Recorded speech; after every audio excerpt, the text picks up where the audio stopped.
Everyone, it's Brendan with Foggy Do Fungi. I just wanted to come on here and make a video while I'm taking a break and enjoying the sun.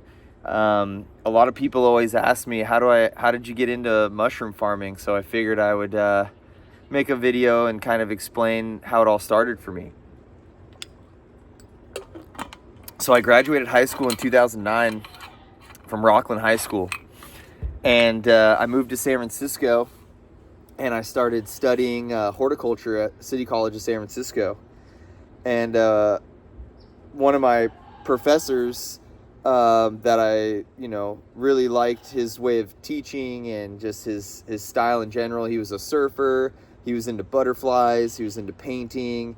He actually studied in lepidoptery, and that's what he had his degree in, which is butterflies, and worked with the Mission Blue butterfly in San Francisco and published a cool book. And just really all my teachers, Malcolm, Thomas Wang, Charmaine, Stephen Brown, everyone that I was involved with at City College was absolutely amazing. I'm super lucky that was like the era of City College that I got to attend while they were all still teaching. A lot of them have retired and moved on with other things.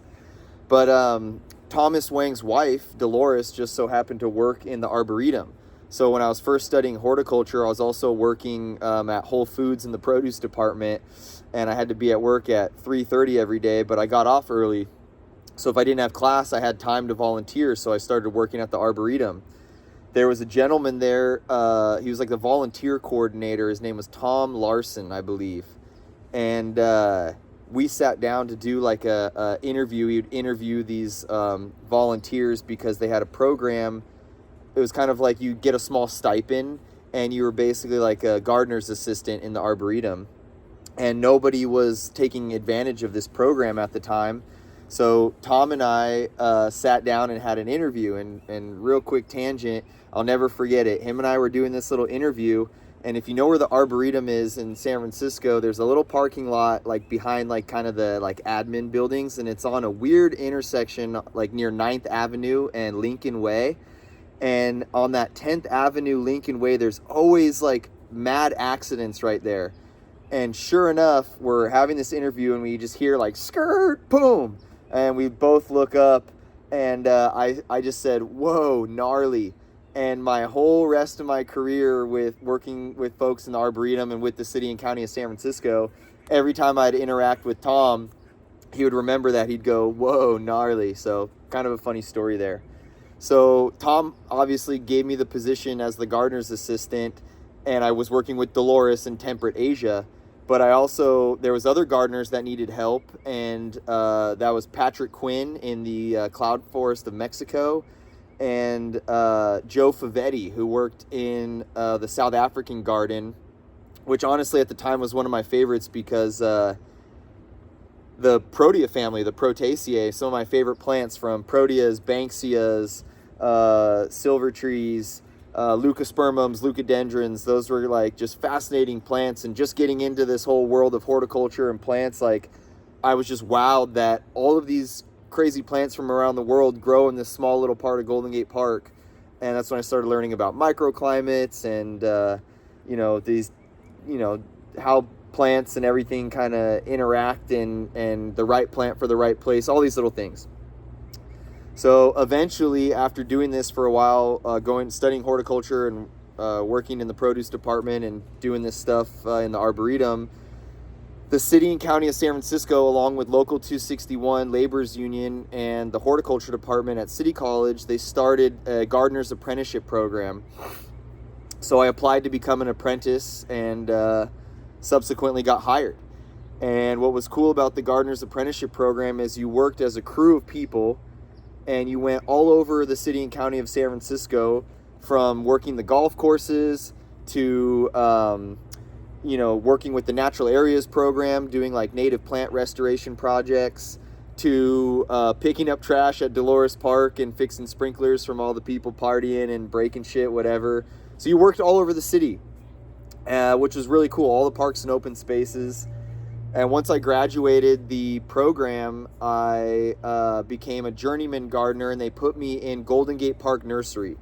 Now, this was probably the coolest thing that happened to me because at the time the people in the nursery had been there for years and they were just about to retire, and here I am, some young bright-eyed bushy-tailed kid that just got hired on, and they saw my passion for what I was doing, and so they started sharing all of their years of knowledge with me, and that was incredible. So through this whole experience and me getting my job with the city, obviously in Golden Gate Park and the history of the park, there's all these mushrooms. So how do mushrooms come into this whole story? So Thomas Wang, my professor, was big into mushrooms, and every time we would go out and talk about plants and talk about different things in class and we're out around campus, he'd always be pointing out all these mushrooms. Well, one day he takes us, we're talking about compost and mulch, and there's this wood chip pile, and it's just popping with Psilocybe cyanescens. And I had a friend, one of my mentors, who was kind of my big brother, if you will, taught me how to pick cyanescens in Golden Gate Park. And I'm looking at these mushrooms just going oh my God, does anyone else in class know what's going on? And Thomas says, hey, just so you know, this patch of mushrooms here, they're called Psilocybe cyanescens, and they're some of the more potent psychedelic mushrooms in the Pacific Northwest.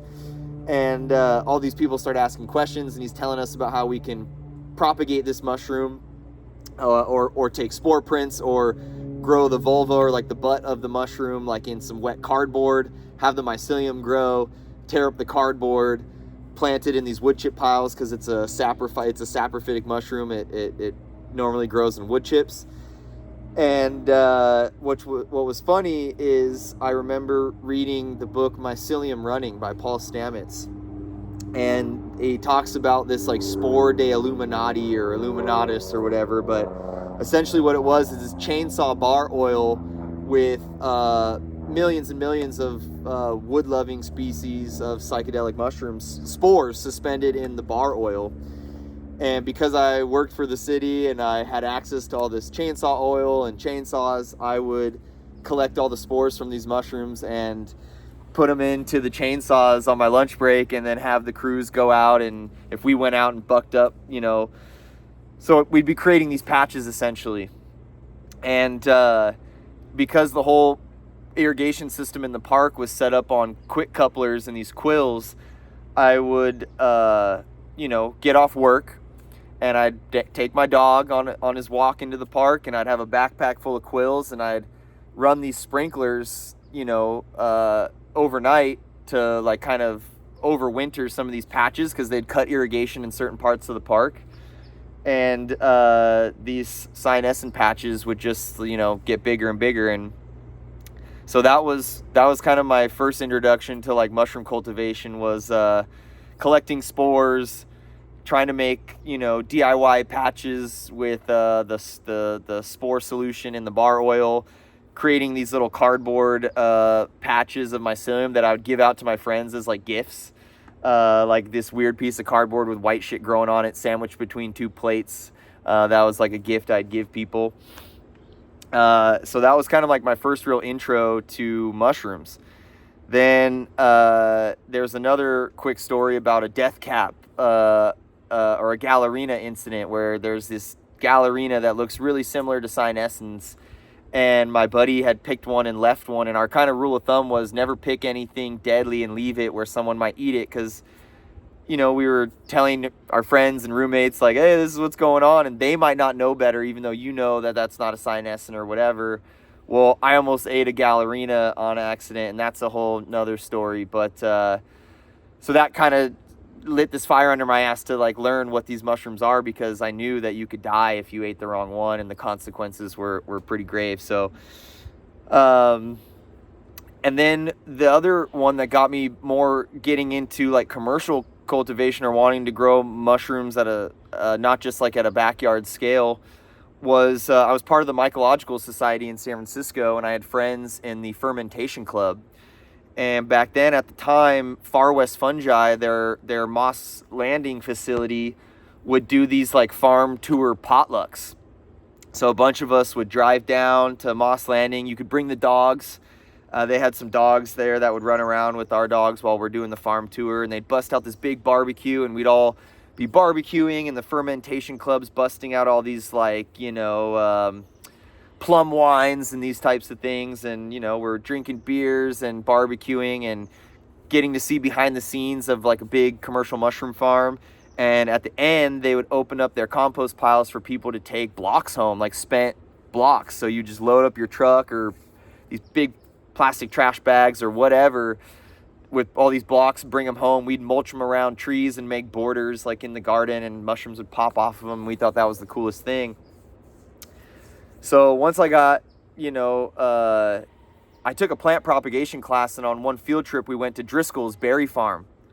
And inside, not out in the field where they grow the berries, but inside they had all these cubicles where it was like flow hoods, Bunsen burners, and all these Mexican ladies doing tissue culture work.